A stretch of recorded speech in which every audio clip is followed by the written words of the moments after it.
We just spent a lot of time building our firm's rulebook at headquarters using SQC1. But a rulebook can't run erotic. I'm CA Jagriti, an engagement partner, and when I step into a client's office, The responsibility for quality falls entirely on my shoulders. Welcome to SA 220, Quality Control for an Audit of Financial Statements. Let's see how these roles actually work on the battlefield. So what does it actually feel like on this battlefield? Let me tell you, the pressure is immense. My firm is growing like crazy, which, it sounds great, right? But it also creates this minefield of risks. The workload just keeps piling up, and when that happens, the chance for a critical mistake, it skyrockets. And this quote, it really hits at the heart of the internal conflict. When the firm is so focused on rapid growth, you can't help but wonder, are we starting to prioritize profits over principles?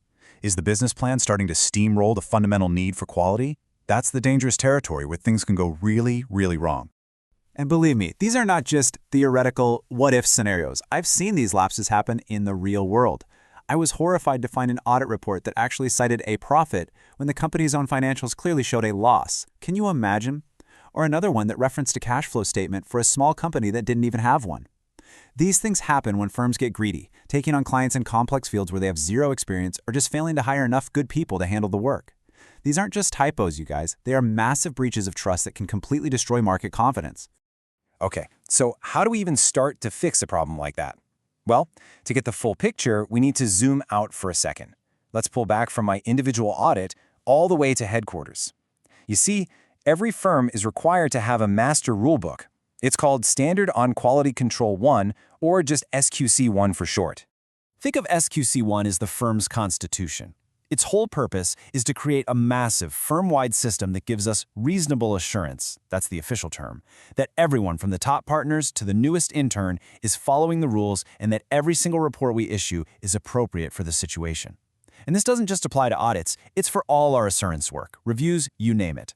And this thing is incredibly thorough. It covers the entire firm from the very top down.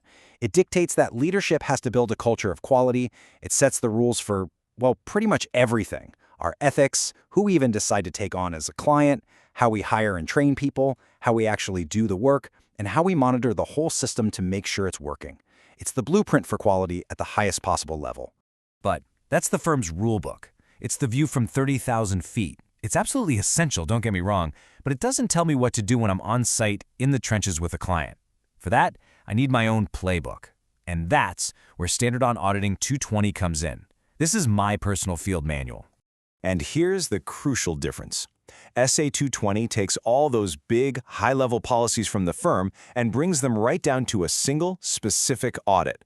It puts the responsibility for quality control squarely on my shoulders as the engagement partner. The buck stops with me. I have to make sure that this audit, the one I'm leading, is fully compliant and that this report is absolutely appropriate.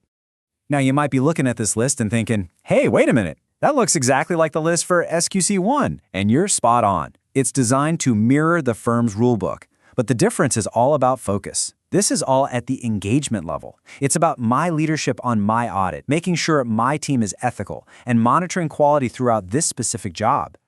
So let's really make this crystal clear. Let's put these two standards side by side and see the difference between the headquarters rulebook and my playbook in the field. It's pretty clear when you see it like this, right?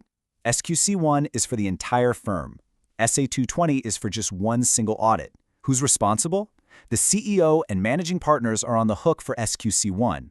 But for SA 220, it's all on me. And while the firm's rules cover all kinds of assurance work, my playbook is laser-focused on just audits. But here's the most important takeaway. They are totally interconnected. My playbook only works because it's built on that solid, firm-wide foundation. So, after all these rules, all these procedures, you have to ask, what's the end game? Why do we do all this? Is it just about checking boxes and trying not to get sued? No, it's about something much, much bigger than that. Ultimately, it all comes down to one simple word: trust. High-quality audits are the very bedrock of our financial system. Industry, the government, the public, everyone relies on the assurance that we provide. Without that trust, investor confidence just evaporates, capital markets can grind to a halt, and the whole economic engine starts to sputter. That's what's at stake. So here's where we land. The firm's rulebook tells us what to do. My playbook on the battlefield guides me on how to do it. But true quality? You're not going to find that in a book. It's forged in the integrity and the professional judgment of the people on the ground who really understand why this work matters so much. So the final question is, are we just here to follow rules, or are we truly committed to the purpose behind them? Because that's where true quality is born.